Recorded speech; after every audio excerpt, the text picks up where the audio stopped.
Hello and welcome to Everfree Radio. I'm your host, Brushin, and with me today are, once again, Socksy. Hi. And today we have a special guest reviewer, Nash. I'm a special guest reviewer?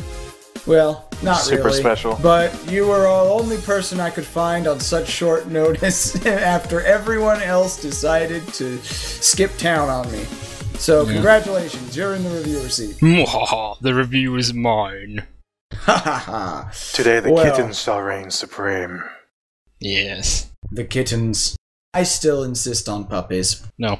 Well, so we open up our episode today, Season 3, Episode 4, One Bad Apple, with Apple Bloom throwing around her clothing and tearing apart her bedroom, looking for something to dress up in preparation for the soon-to-be-arriving cousin from Manhattan, Babs Seed. And if you're anything like myself, you kind of knew the direction this episode was going the moment you're told. You have a cousin that you haven't met before coming from Manhattan, and her name is Babs Seed, and the episode title is One Bad Apple. And let me just put it bluntly, the cliche plays out. Yeah, you can tell by the pony's name. They're just gonna go Bad Seed. It's terrible. So Apple Bloom's searching her room for something to wear, and the moment Applejack mentions that Babs and her have something in common, specifically speaking, the fact that they both do not have their cutie marks, suddenly Apple Bloom is like, oh, well, that changes everything, and runs out, ditching all of the various different forms of apparel she had been trying on earlier, which leads me to question, why was she so concerned about covering her cutie marks, since that apparently seems to be what the entirety of her dressing up was all about. The moment she finds out that Babs is also a blank flank, she ditches the concept of getting dressed up to meet her. And I'm questioning why there's a cinder block on her bed. Yeah. Oh my gosh. I never noticed that little detail until you just pointed it out. But I thought that, in the actual forming of the Cutie Mark Crusaders, the entire point of the setup was to be proud of who you are, whether you have found your special talent or not. And while you are a blank flank, take pride in what you are. This seems to be kind of regressing here with the whole I better cover up myself so that focus isn't drawn to my blank flank. Well, I interpreted this differently. It was more like, okay, I want to impress this girl because she's from Manhattan, right? But since she knows she's a blank flank, there might be that, okay, I want to really show off that I am one too. Or she feels like, okay, we're going to be instant friends, so I don't need to wear clothing to impress her. Right? You can see it that way as well. So I can see it from that perspective, and I do get the idea that when one is hailing from Manhattan, you figure that this person's probably going to be a bit more posh and refined, and that you're going to have to put on a good first impression. Oh, and that's a good line from Applejack there when Apple Bloom actually says, I want to make a good first impression. Applejack says, you know what'll make a good first impression? Being on time to pick her up from the train station. If only more people did that. Nobody's on time anymore. Like, nowadays, you just call people and tell them you're late. Nobody actually keeps schedules or meets up anywhere. Just call people on your cell phone. That's Wait, people call people to tell them that they're late? Because, nobody ever calls me and tells me they're late. I'm just sitting there, standing around for like an hour. Obviously no one likes you. Well, no one likes you either, Nash.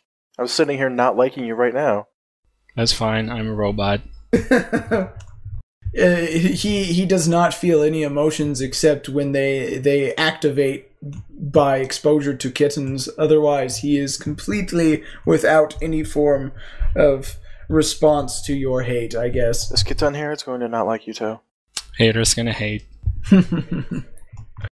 So, With Apple Bloom rushing out and leaving her room a total pigsty, we get our cut to the opening theme. And when we get back to the show, they're waiting at the train station, and the Cutie Mark Crusaders, being the bundles of energy that they are hopping up and down with gigantic grins and weird-looking faces. And Scootaloo flies. And Scootaloo's flying around. It's only a little bit off the ground, but she's actually flying.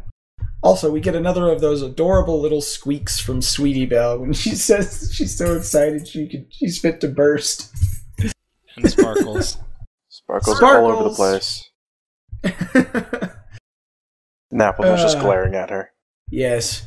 And when the train arrives, Apple Bloom is looking in through the windows, declaring various different random ponies. Oh, that's her. Oh, wait, no, it's not. Hey, that male pony there is her. Yeah, maybe that male pony with the handlebar mustache. His special talent is watching the clock. Seems legit. And then we get introduced to Babs, and dear God, I'm sorry, but this is not supposed to be any form of negative thing to the designers, the writers, the storyboarders, or anything like this, but if you wanted to pick a cliche look for your punk bully for the episode, success, I guess. I knew exactly what was going to happen the moment this filly stepped out of the train. She has a farmer's tan somehow. Oh, well, considering that they're supposed to have fur coats, I don't think you can really count her as being tan. Well, they blush, so...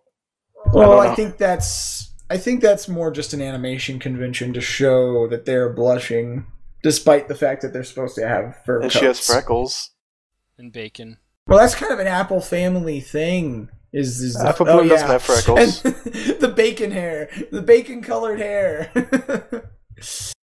Apple Bloom, I think, is the only apple without freckles. I don't see any freckles on Applejack. Applejack has freckles in everything except for her Season 1 running animations. Oh, there they are, yep. I see them now. Well, They're just not there when you're looking at her head on. There's going to be fan art with like someone eating her mane or something, and it's a tasty bacon. Tasty bacon. Everybody loves bacon. Yeah. Everybody loves bacon. Oh, and interesting little factoid.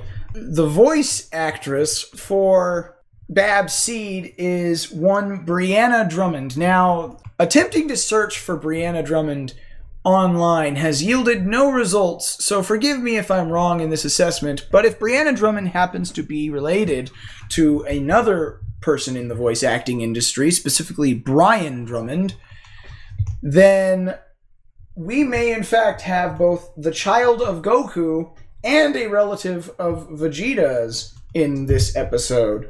As we all know, Claire Corlett is the daughter of the voice actor for the Oceans Group dub of Dragon Ball Z's Goku. And if Brianna Drummond is in any way related to Brian Drummond, then we have a relative of Ocean Group dub's Vegeta. So, food for thought there. Bacon for thought. Bacon for thought. Moving on with the episode here. Apple Bloom and her friends come on a bit strong with this floppy bacon-maned, farmer-tanned, short-haired, farmer-tanned, punk-looking girl. Literally, that hairstyle I have seen on so many cliche punk chicks. With all she needs is a leather jacket and a cigarette, and she would be the cliche high school bully girl. Well, the Cutie Mark Crusaders say they have a surprise for her, cover her eyes, and when we get the pull-away reveal, they are in the Cutie Mark Crusader Clubhouse. They go on about how they're all blank flanks and form the Cutie Mark Crusaders to get their cutie mark, and we see that Babs is incredibly self-conscious about her lack of cutie mark as she frowns and attempts to cover her flank with her tail. Prehensile tails? They've always been prehensile to one degree or another, ever since Season 1 even. Yep. Magical stuff. Magical bacon tail. Also, I do have to say, I don't know what they were going for with this voice, and I don't know if it's just Brianna Drummond's normal voice, but I don't know. Is it just me? But this voice, the accent and such, doesn't strike me as particularly New York. It sounds interesting, to say the least. I found it grating, but I have something against accents in general. Especially if they're from New York. I just didn't know whether or not this was an actual New York accent or not, because I don't know. It certainly doesn't sound like the stereotypical more British. New York accent. It sounds like something from overseas. So anywhere maybe not that's America. just me. Anywhere not America. Pretty much. Not America or Canada. It did sound British. I would know what the class it asked, but I'm not American, so. Well, that could just be us. So any accent that I don't know the origin of is automatically British, because that's what happens in America. So we get a little quick run through by the Cutie Mark Crusaders of all of the cool stuff that they do in their clubhouse and the cool things that their clubhouse has to offer. Like a thinking carpet. A thinking carpet and their little checklist for their roll call, and they even showcase. Is that a carpet or a bullseye? It looks like a bullseye. I could imagine an anvil. There's a little hole in the ceiling right above it too. I could imagine an anvil dropping from there. If any invaders come in to think on their carpet there, anvil right in the face. I love how she does I love how Sweetie Belle does the thinking man pose. And then the light bulb lantern thing. Yeah, the lantern. Yep. And you don't have any food, so they have to pretend to eat. Yeah, I like how they showcase I love how they showcase the fact, like, oh yeah, and when we eat in here, this is where we've got all of our stuff for that. And Sweetie Belle even makes the motions like she's eating from the plate with a big grin on her face. It's incredibly awkward. I would be feeling so awkward at that point. Yeah, I love the antics of the Cutie Mark Crusaders in this early portion of the episode. As they're trying to impress Babs with their clubhouse and show her what would be cool about joining their club, the Cutie Mark Crusaders. Trying to show her all of the awesome stuff that they've got going on here in Ponyville. And so they figure, oh, here's a surefire plan to get her to like us. We'll show her the float that we've designed for the parade that's going to be in town shortly. And it is a giant pumpkin carriage. Interesting. Rather than go for an apple motif, they chose a pumpkin. Reminds me of all those old Disney movies, but like Cinderella with the pumpkin carriage. But pumpkin carriages are so generic that it could be from anywhere. I think Disney kind of started the pumpkin carriage thing, though. Perhaps. And what do you know? Diamond Tiara and Silver Spoon, because they apparently have absolutely nothing better to do than to go to this on a farm. Day without school, they decide to travel all the way out to Sweet Apple Acres to make fun of these by people. hoof, the ponies. just so that they can make fun of the Cutie Mark Crusaders on their own property. On their own property, even. Big Mac, why don't you go out there and throw them out or something? They're trespassing and making fun of your little sister. He can't do that. He's an adult. That sort of thing, that doesn't happen in these cliche bullying episodes because nobody bothers to tell the adults anything. So, Silver Spoon and Diamond Tiara show up and they start the bullying routine, and this sends Babs into a right state of embarrassment over being a blank flank, and she starts to get angry. And Apple Bloom and Sweetie Belle and Scootaloo are still in high spirits, and they're talking positive and all this other good stuff. But Diamond Tiara and Silver Spoon are insistent that they're a bunch of dorks, and and Silver Spoon and Diamond Tiara are the only cool people here in the room. And would Babs rather hang out with these blank flanks, these stupid Cutie Mark Crusaders, or them? And this leads Babs to do one of the most cliche things in this episode yet, and you're going to hear that a lot from me, and I apologize in advance, but if there's one thing that this episode is, it's rather generic and cliche. And it's sad to say, because I love My Little Pony, but dear gosh, this feels like a My Little Ponytails Gen 1, Gen 2 episode. No! Because, take for take, frame for frame, Babs does the look left to one group, look right to the other group, narrowing of the eyes as she makes her decision, and throw out an insult towards Apple Bloom and the Cutie Mark Crusaders, while moving over to stand with the bad guys of the episode. She joined the dark side. They even use that phrase word for word when Scootaloo says, I think she just went over to the dark side. Yeah, that was great. Star Wars is canon in My Little Pony universe. The dark side is canon. The Force is canon. Yep. That's what magic is here. Pony Jedis. It's Twilight Sparkle, Pony Jedi. Artwork, go. You know what else? She's got this, the way that her hairstyle is, her main style. Her bacon style. It's got that whole punk devil's lock thing going on where it goes over one eye, and she has to, like, when she goes and she does the whole attitude shift into bullying mode, and she blows it out of her eye, like, and it's like, God. If it's that annoying, why would you wear your hair that way?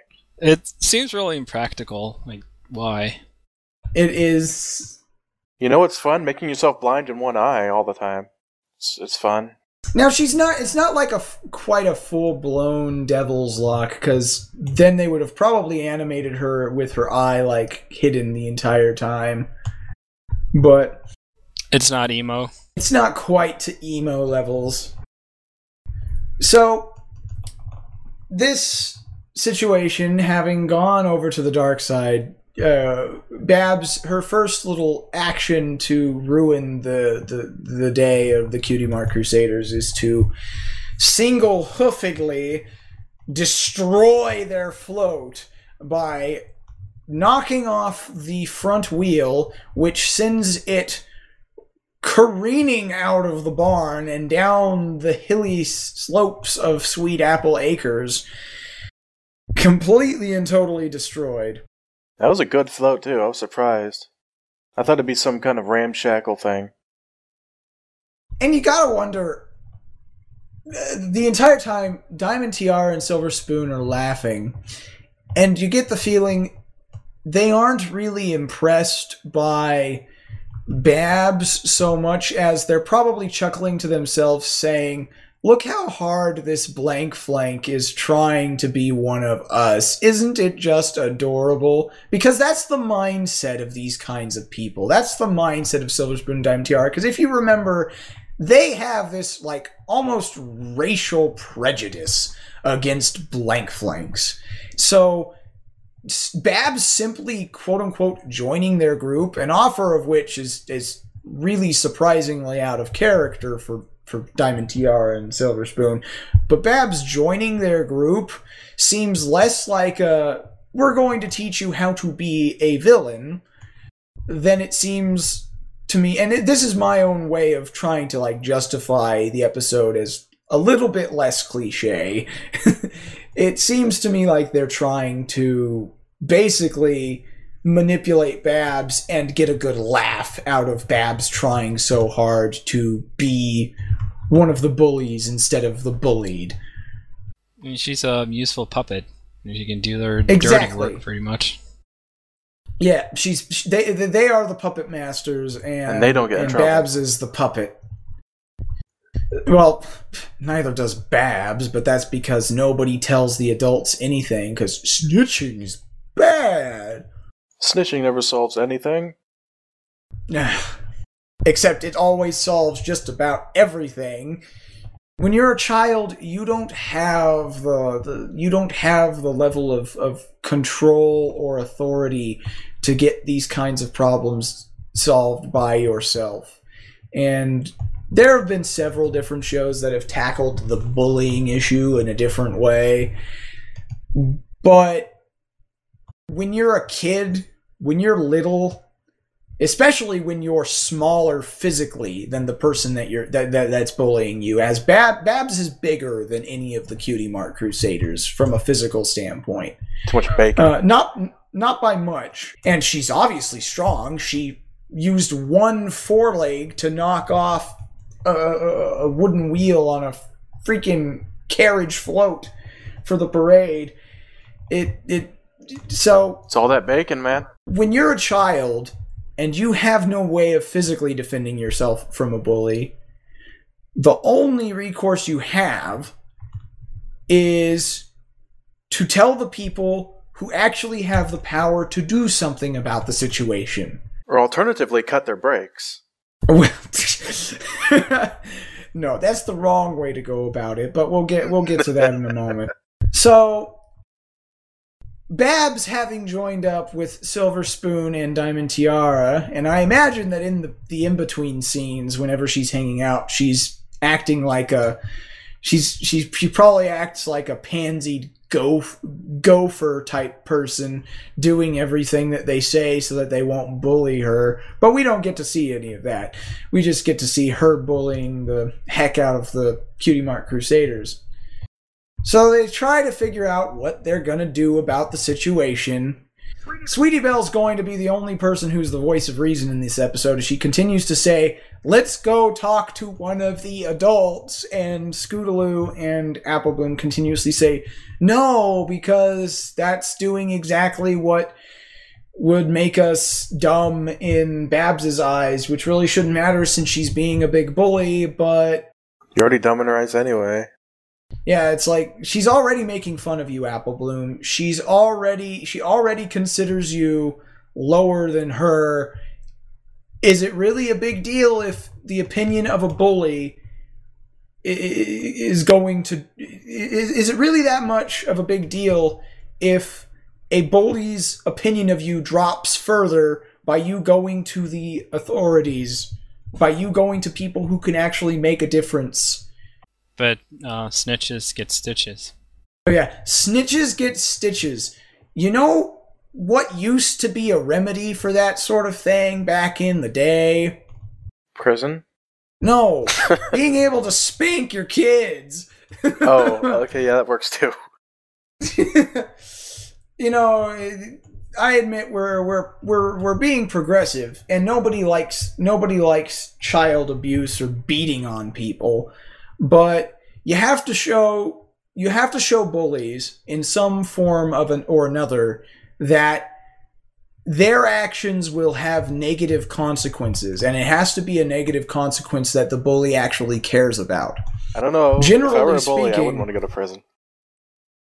Yeah, well, there's the other option right there. Is you have to show them some way or another that their actions are going to have negative consequence, and of course, the entire reason that Babs is bullying them in the first place is going to be revealed by the end of the episode, and I'm sure that you've all figured out what it is by now, even if you haven't watched the episode yet. But then why would you be watching the review? That's bad. Why would you be watching the review? That's bad. You're not supposed to watch the review. Go watch the before episode. Go watch it. So, the Cutie Mark Crusaders' plan is, Babs is only going to be here for a couple of weeks. We'll just avoid her like the plague. That's a word-for-word quote. We will avoid her like the plague until she leaves. Implies plague in History of Ponies. Yeah. Cue song. Now, I like this song. This song is very, very fun. It's awesome that we've got singing points from all of the Cutie Mark Crusaders here. Yep. And it reminds me of old music videos on VH1 from the 80s. It's very, very 80s music video-esque. And that's also part of the reason why it kind of helps the generic feel of this episode.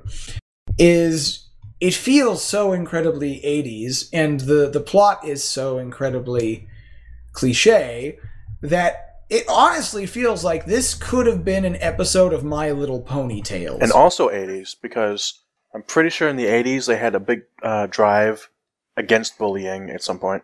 They do that once in a while, don't they?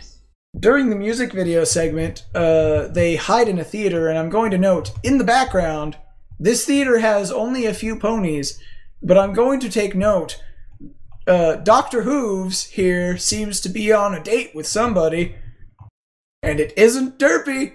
Uh-oh. Yeah, it's too blue. There you go, fans. Go ahead and make of that what you will. Also, the thing on the theater screen itself reminds me of the Let's all go to the lobby from the old movie theaters.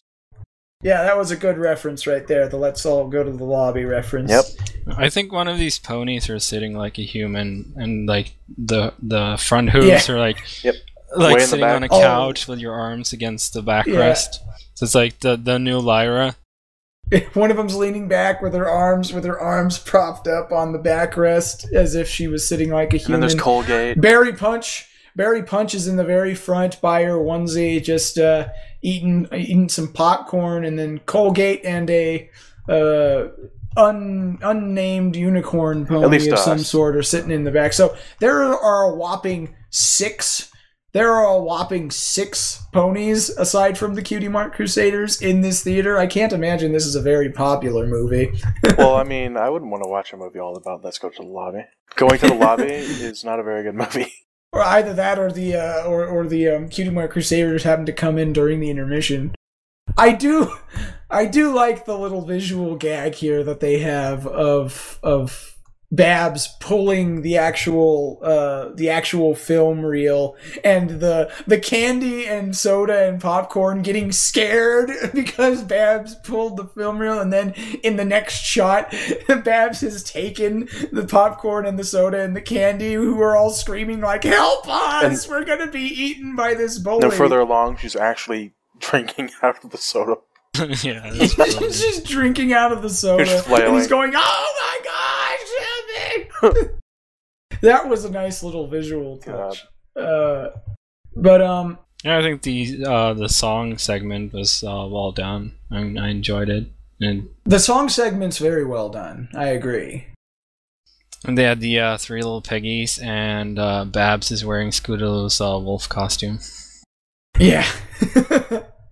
So, being miserable because they've been tortured by Babs for an unspecified amount of time, Babs has stolen their clubhouse. Scootaloo flips out, but none of them are going to do anything about it because they aren't going to go and tell any of the adults. Because that's what you do in this situation.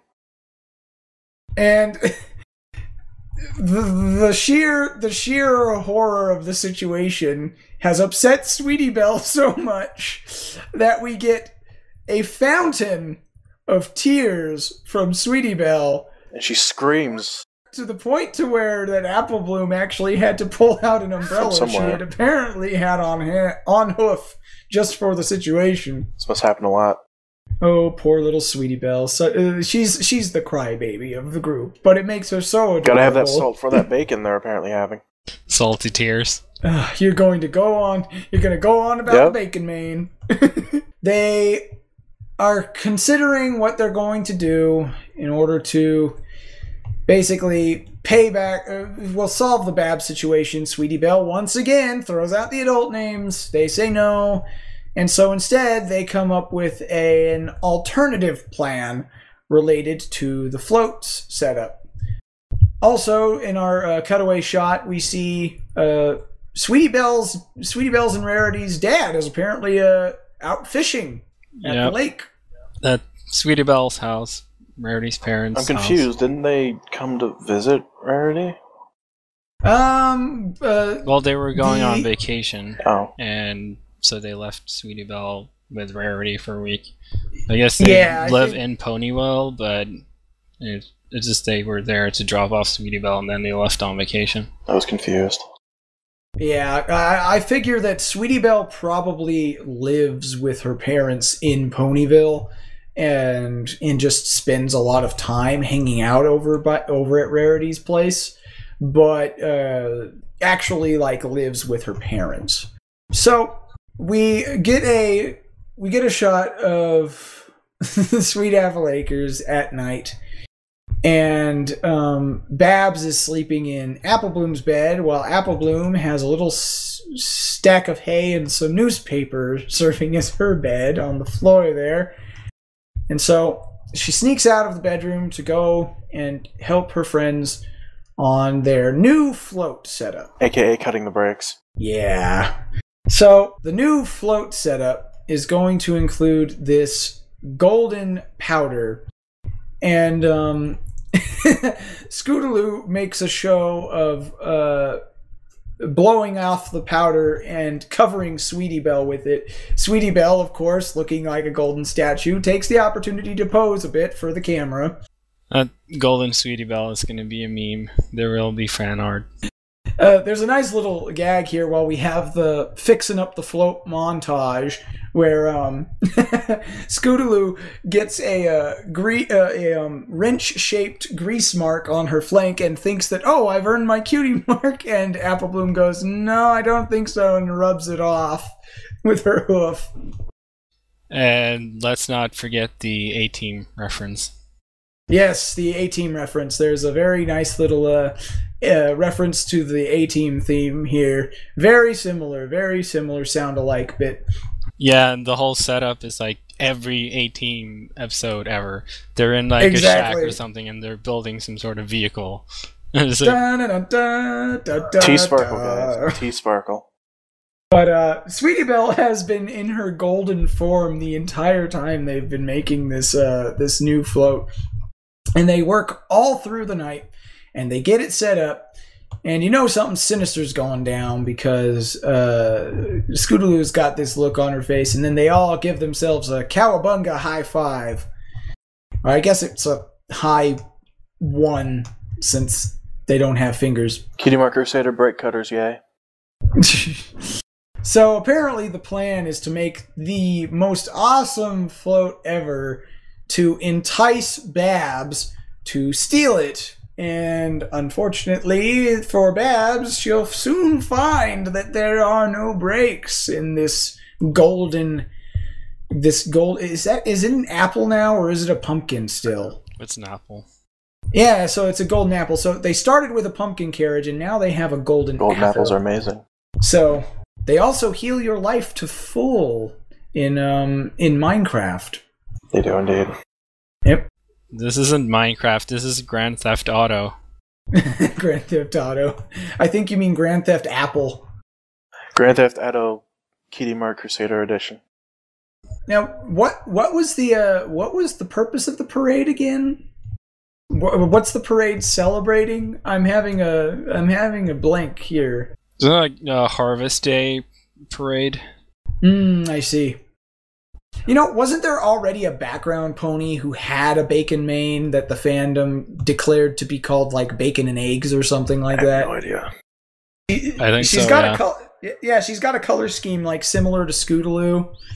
Just she's got the bacon mane thing going on. I just think like the animators are really hungry all the time. Thus the food parade with all the fruit/vegetables. Really hungry all the time. /bacon. Anyways, so needless to say, the plan works flawlessly, and Babs steals the float to go drive off with Knocks the Cutie Mark Crusaders onto their mattress that they set up in the exact position they needed it. Yeah. Their preemptively placed mattress, because they knew that they were going to be pushed. And what do you know? Applejack shows up. And oh boy, is she glad that the Cutie Mark Crusaders are getting along so well with Babs, because Babs had a lot of trouble back in Manhattan with bullying. I saw that coming. I think I need to bring something up here. I had a horrible time with bullying between my kindergarten and high school years all throughout my school years as a young kid, I was bullied nonstop for the most ridiculous things. Didn't matter whether it was because I was a nerd, whether it was because of my glasses, whether it was because I'm short for a guy, whether or not it was because I had buck teeth, or I was pale, or this, that, or the other, or because I was a dork. There was a lot of bullying going on in my life. And I am not in any way, shape, or form attempting to belittle the plight of bullying victims anywhere. I am not attempting to make it seem like bullying isn't as big a deal as it is. Because no, bullying is a big deal. But these kinds of episodes where the cliche is played up don't showcase real bullying very well at all. Because in real life, generally speaking, when it reaches the height, and sometimes before, when it reaches the height that it does and stuff like this, where there's physical violence being played and there's property destruction and the bullies have driven you to tears, you're going to tell somebody about it. And if you don't, then this kind of cliche thing that sort of happens here with Applejack when she shows up and she says, "I'm so glad that you were nice to her. She had a real issue with bullies back in Manhattan." Do you know how many times that actually happens in real life, where you get somebody to just say, "Oh, she was bullied, so suddenly things are different"? No, it doesn't. Well, it doesn't justify it. That makes it all right. It never. It doesn't justifies justify it. So don't do that. Becoming a bully because you are bullied isn't justified, and it's not. It's hard for me to describe exactly where I'm going with this whole setup, but the point is this stereotypical television approach to the bullying dilemma isn't helpful. It isn't really realistic, at least not in my case. The bullies. Maybe it is for some other people, and it excuses the bullies by saying they just have a troubled life. You should attempt to be nice to them, and things will pay off. Well, they tried being nice to Babs at the beginning of the episode, and Babs was a jerk and a bully. The only reason Babs stops being a bully is because the Cutie Mark Crusaders save her life. I mean, I will reiterate that. Applejack makes this point that Babs was bullied when she lived in Manhattan, and suddenly Cutie Mark Crusaders go, "Oh shoot, we need to stop the float. We're about to kill her by cutting her brakes. We cut the brakes. She's going to go careening into the freaking water and probably drown." This seemed like a good idea at the time. It seemed like such a good idea at the time. So they get some help from the lettuce float, piloted by Pinkie Pie. Made out of lettuce. After they attempt to go through the crowds, and they just can't catch up. So must be a marvel of machinery there with that apple. Pinkie Pie is absolutely insane for the short time that she is present in this episode, screaming all over the place and having a raucous good time, being that crazy pony that she is. The puns. Oh yeah. She even goes so far as to eat the crashed remains of her float. Veggie salad. Because apparently it was made out of real lettuce. Oh, this just in, by the way. We just got some info that the voice actor for Mr. Cake is in fact none other than Brian Drummond, Vegeta himself. So there may actually be another situation here. If Brianna Drummond isn't a relative of Brian Drummond's, it might actually be Brian Drummond himself credited as Brianna Drummond doing this female voice simply as a gag. Yeah, I was thinking it was extremely convenient that Brian Drummond has a relative called Brianna Drummond. And Brianna sounds like Brian. Seems legit. Yeah. That would be hilarious. We need to. We'll find out. We'll find out later if this is actually true. So keep your eyes peeled. But so I might have told Vegeta that I didn't like his voice. Part of the reason why this voice may be so deep may just in fact be because it's a guy doing the voice. Bab's seed may in fact be Vegeta himself. Dun dun dun. So we'll find out. I'm going to go ahead and put my money on the idea that Brianna Drummond is related to Brian Drummond in some way. But if it does turn out to be Brian Drummond credited as female simply as a gag, I will laugh. Is it an evil laugh? Probably not. So the Cutie Mark Crusaders, they finally catch up to the float as Babs has lost total freaking control of it. And they jump inside, and they push Babs out the side, and they crash. Fortunately, they crash into a pile of mud slop rather than into the actual river itself. A pit full of sharp spikes and flames and It's lava. like, whoops, Yeah. you just meant Yeah. to teach you a little lesson. I didn't mean, by cutting your brakes and throwing you off this cliff. Yeah, so Babs is like, oh my gosh, you guys saved my life. And the then, apple is slowly sinking into that mud pit in the background. So, if she fell unconscious in there, she'd be sinking in that apple. Well, that's something to think about. Exactly. Yeah, and so they cut to, because since the Cutie Mark Crusaders are all covered in mud, they cut to back at Sweet Apple Acres, and all the Cutie Mark Crusaders are taking a bath to get all the mud and slop off. And I gotta note, how does that wooden bathtub work when there is a hole in the side? I'm serious. There's a hole right there in the side of the bathtub, and yet the water is still inside. Magic. Well, A wizard did it. basically, Babs is like, you guys saved my life after I was so mean to you, and it's like, well, the truth of the matter is, the brakes wouldn't have failed if we hadn't cut the line. Fine if we didn't cut the brake. Yada, yada, yada. Oh, we were just trying to get back at you for being a bully, but by then we were the bullies. No! Okay, I'm just going to say this right now. No, you're not going to go that route with the lesson, because literally, you did one thing. And yes, you took it a bit too far, because there was a threat to this person's physical well-being. There was a threat to this person's...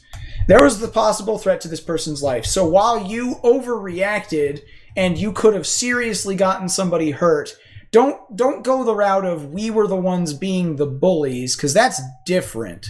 It's different when you become a bully and when you overstep your bounds. When you try to fight back against defending yourself, when you try to fight back against the bullies. Okay, so yeah, cutting the brakes, bad idea, really stupid. You could have killed somebody, but that doesn't make you a bully. Because you were trying to say, we're not going to take it anymore, stop bullying us, by basically giving the bully what for. Now, like has been reiterated a million times, you don't do it to the degree that you could kill somebody. But you do not get to use the, by this point, we were the ones acting like the bullies, because that's just not true. It's not. You can't do that one. So the moral of this story kind of is a moot point. It's the cliche little, the bully basically stops being a bully because all of the facts finally get revealed and this, that, and the other. The good guys save the bully's life from something or other. The bully is redeemed. A-Team reference. Bully joins Cutie Mark Crusaders, gets her own cape. Then A-Team reference. And when Silver Spoon and Diamond Tiara show back up at the train station too, Babs goes so far as to defend the Cutie Mark Crusaders and herself from Diamond Tiara and Just do that Silver in the first Spoon. place. She should have just done that in the first place because she's apparently frightening enough that she manages to scare Silver Spoon and Diamond Tiara with her simple physical presence. With her bacon hair. And threatening to tell their parents. Gasp.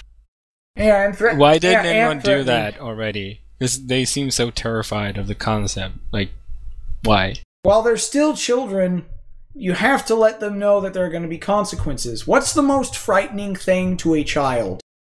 Getting in trouble from their parents. Any form of adult figure who can either ground them or put them in timeout, spank them, take away their freaking Xbox 360. Well, taking away their Xbox, that's going too far. That's like up to cutting their brakes level. You gotta have limits, man. You can't go that far. Like cutting their brakes. Just don't do that. I'm confused as to why Applejack isn't doing anything. She's standing right there while her sister and her friends are being bullied. Right in front of her. She's just chilling there. As far as we know, by the way, as we come to the wrap-up of this episode review, all of our research has shown that as far as on the internet is concerned, Brianna Drummond doesn't exist. And that just gives more credence to the concept that perhaps either A, this is Brianna Drummond's very first role and thus has no IMDb or any form of related info, or the other option is that Brian Drummond was in fact credited as female solely as a gag. And we have Vegeta voicing the bully of this week's episode. Well, gag or miscommunication, like someone said, oh, who did this role? And like Brian Drummond, and they heard it wrong and assumed it was female because it's a female character, and something like that. Well, I told Vegeta I didn't like his voice, so I'm going to have to go into hiding now, guys. How many people do you think are going to be making scouter power level jokes and various different other forms of gags, or for that point, Team 4-Star references to Dragon Ball Z abridged? Don't know. Oh, Bacon Jada. Okay, so we wrap it up with Babs having redeemed herself, the Cutie Mark Crusaders all saying goodbye, all in their capes as well, which is a nice little callback to the actual episode. The capes Sweetie first Belle's appeared, patch falls off, and Sweetie Belle's patch falls off, further showing that she's still not very good at doing what her sister does. She was so surprised, and dumbfounded that they showed up to make fun of her that her patch fell off, because these are magical capes that are like mood rings, except they're capes. Yeah, they are attuned to your emotional state of being. So that was season 3, episode 4, One Bad Apple. Summaries. We'll go ahead and start with our robot buddy Nash. What do you think of this episode on a scale of 1 to 5? I'll give it a 3, I guess. It wasn't. I mean, I know you think it's cliche. There were some amusing points of it, like Pinky's puns and the references and the song sequence, and it wasn't painful to watch or anything like the other parts. And the Cutie Mark Crusaders are cute, so I mean their antics and hyperactivity, stuff like that. So it's the weakest one of the season so far, but we'll see what else comes up. Okay, so Socksy, what about you? I'll have to give it like a 2 out of 5. I didn't like the episode. It had good references. I enjoyed the references. I actually got them this time. But overall, I found it boring and generic. I don't know why, but I just couldn't stand it. And I did not like the character that was introduced. You don't like bacon? No, well, I like bacon. I just don't like it on the hair. So you consider this a below average episode? I consider this one bad apple of all the episodes. This episode for you was a bad apple. It was the one bad apple. Okay, well, I'm probably gonna give it a solid 3 as well. It just felt really, really hopelessly generic and cliche. The thing about it is it wasn't really below average. It was below average to a degree, but there were a lot of saving graces. Like in the earlier portion, before Babs actually becomes the bully, before that scene when she joins the dark side, There was a lot of great stuff. And then even throughout some of the other stuff, there were some great references like the A-Team stuff. And there were some great silly antics from the Cutie Mark Crusaders just being adorable. Sweetie Belle is really freaking awesome in this episode. Especially since she is, of course, as dictated by the rather generic script, she is the sole voice of reason amongst the protagonists this episode, who keep saying, let's go to the adults and tell them about this. But, and the song was really good. I really liked it. It was a lot of fun. The song's subject matter played into the episode cliche, like I said, but the song itself is brilliantly done. Awesome music video segment there.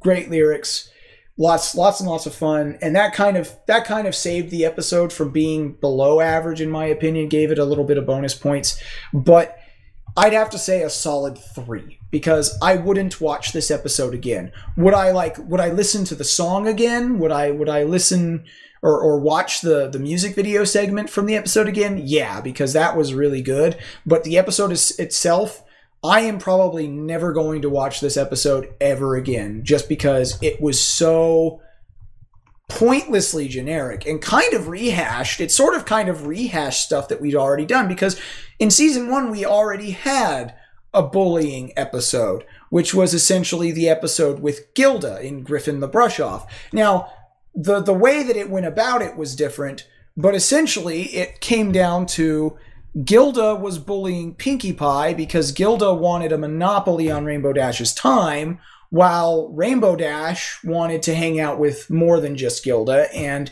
Pinkie Pie wanted to spend time with Rainbow Dash. And also, get to know the new person in Ponyville, because that's kind of her thing. And Gilda doesn't react well to this because she's got some kind of personal claim on Rainbow Dash. And so, so on and so forth. We'll get to that in our own review of Griffin the Brush-Off later down the road. But the whole bullying thing has kind of been done, and it was done differently and a little bit better in Griffin the Brush-Off. Still a little bit cliche in that episode, but to go and do it again with the Cutie Mark Crusaders just because it's that sort of generic go-to kid-related episode theme, and the Cutie Mark Crusaders are the ones that you kind of shoot for those sort of school days episodes with, I guess, It just felt really, really hopelessly generic. Well, I think it is clearly an episode that's about a message that's targeted towards kids, but they did work in those references and stuff for older audiences, so they would have something they could enjoy as well. So they at least tried to, even with this kind of episode, to appeal to the older audiences as well. So I have to give them credit for that. Yeah, definitely give them credit for that. But like I said before, while the references on their own were great, the references were funny, and the music video was great. This isn't an episode that I would recommend seeing any more than once. If you're gonna see it, then it's not even really a necessary episode, because I imagine all of this is probably going to be swept under the rug in the future, anyways. But it's not an episode that I think that many people are going to watch multiple times. One time is generally that's probably going to be enough for me. It's I got the references were good, the music video was fun, but the rest of the episode, wholly forgettable and generic. So, you know what isn't wholly forgettable and generic? What? Bacon. Alrighty, well, that has been our review of One Bad Apple. Join us again next time. If you have any questions, feel free to drop by at everfree.net. We've got a whole slew of contact information there on the website for you to check out on our staff page or anything like that. Check out some of our other features that we've got there as well. We do a whole ton of other shows. And follow our Twitter. Follow us on Twitter. And Facebook. And Facebook. And YouTube. So everywhere. I hope you've enjoyed this episode. I have been your host, Brushin Bones. I'm Socksy. And I'm Nash. And we will join you next time here on Everfree Network.